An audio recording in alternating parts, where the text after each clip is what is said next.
શું તમને પણ ટોયલેટ વખતે દુખાવો થાય, બળતરા થાય અથવા લોહી આવે છે અથવા લાંબા સમયથી કબજિયાત છે?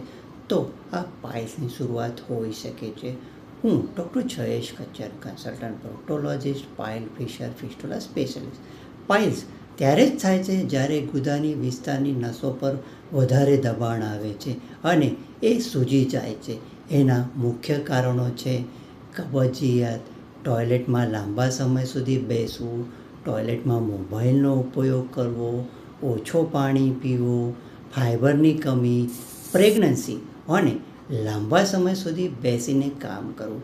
આ ખોટી આદતો ધીમે ધીમે ધીમે પાઇલ્સ તરફ લઈ જાય છે. એને બચાવવા માટે પાણી વધારે પીવું, ફાઇબરવાળો ખોરાક લો, કબજિયાતથી બચો અને ટોયલેટમાં વધારે સમય ના બેસો. શરમ કે ડરના કારણે સારવાર મોડી ના કરો. સમયસર યોગ્ય સલાહ લો. હું doctor Jayesh Kachchhar, consultant proctologist, pile fissure fistula specialist, Bhopal, Usmanpura, Ahmedabad. સાચી માહિતી મેળવો અને સ્વસ્થ રહો.